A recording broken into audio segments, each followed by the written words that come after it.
Good afternoon, everyone. Thanks for joining me for our Wednesday afternoon contemplative practice. Today we're going to be doing centering prayer, and we're going to begin with a reflection from Thomas Merton. It's one which you may be familiar with. For those of you who've journeyed with me for a while, you know I'm a Thomas Merton fan. And this particular reflection comes out of his book, Thoughts in Solitude, and it's quite a well-known passage. So I'm hoping that you will be familiar with it. Then I'll speak a few words about it before we move into our reflection, we move into our centering prayer time. And so if you recall, centering prayer is really a time for us to just open our hearts and place ourselves in the presence of ourselves, of the divine, of the creator, or whatever higher power you align with. Really is just resting in that present moment, in the suchness of the now, in the time where your body and your soul are allowed to just be, and whatever emerges, emerges. So our goal is, well, there's not really a goal, but the intent is to allow your thoughts to just drift without clinging to any of them or getting snagged onto any of your thoughts. And that's hard to do because our minds tend to ravel and go on and on and on. And so when we find ourselves caught up in a thought or down the rabbit hole, as I like to say, oftentimes in centering prayer, we use a word, a sacred word that brings us back to our center, back to our presence, and allows us to begin again in the practice. And this may happen a million times in the 20 minutes that we do in silence, and that's okay. That's okay. It's all a practice. It's all learning how to be present, and that takes time. And so be gentle with yourself as we move in and out of this prayer time. Allow yourself to just move with it and flow with it and return to it when you find yourself adrift, okay? And so I invite you to sit comfortably. I usually will sit in an upright position with my feet on the floor, my hands resting gently in my lap. And I usually begin with a few deep breaths. And so as you get yourself situated, I'm going to turn our monitor so that we can reflect with light, and we'll begin with our reflection.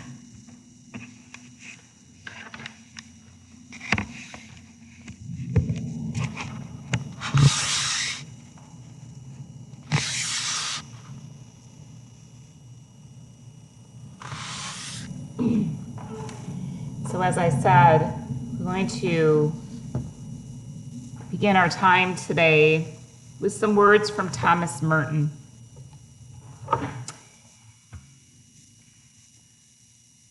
hope before I start reading this that you have selected a word that you can use today, your sacred word, or perhaps one you've used before, that you're connecting with your breath, allowing the day to roll off your back, allowing the to-dos of tonight to fade into the background for a while, giving yourself the gift of this time. As we hear Thomas Merton speaking to us, my Lord God, I have no idea where I'm going. I do not see the road ahead of me. I cannot know for certain where it will end. Nor do I really know myself.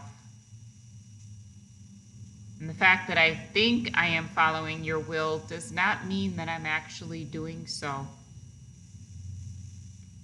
But I believe that the desire to please you does, in fact, please you. And I hope I have that desire in all that I am doing. I hope that I will never do anything apart from that desire. And I know that if I do this, you will lead me by the right road though I may know nothing about it. His words really seem to apply to our times today where we really aren't sure where we're headed. It also speaks to contemplation, that this time is really allowing us to sink into that unknown and listen for where we are being led. Because that's up to us to listen to where we are being left, because that which is essential never imposes itself on us. It seems like that which is non-essential always imposes itself. So it's up to us to make that room in our hearts for the essential, and make a commitment to the essential, to ourselves, to open to that essential, so that we can be present to that presence and to ourselves, and allow ourselves to be led onto the right road.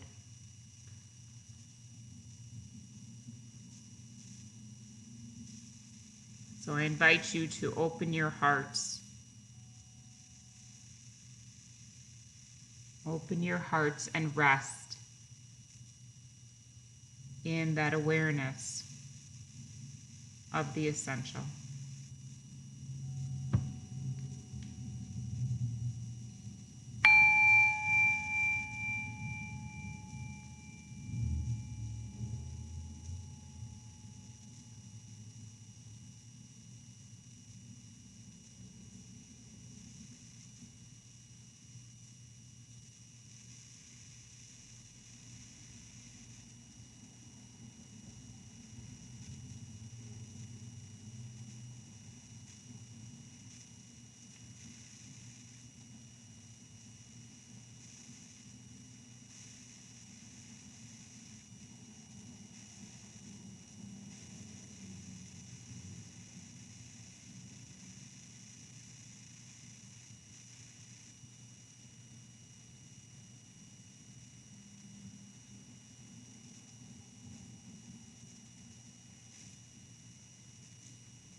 My Lord God, I have no idea where I am going. I do not see the road ahead of me. I cannot know for certain where it will end. Nor do I really know myself, and the fact that I think I am following your will does not mean that I'm actually doing so. But I believe that the desire to please you does in fact please you. And I hope I have that desire in all that I am doing. I hope that I will never do anything apart from that desire. And I know if I do this, you will lead me by the right road, though I may know nothing about it. Therefore, I will trust you always, though I may seem to be lost and in the shadow of death. I will not fear, for you are ever with me, and you will never leave me to face my perils alone. And as we bring our contemplative practice to a close today, I invite you to set an intention for the rest of the day, something that you would like to carry forth from this time into the rest of your evening.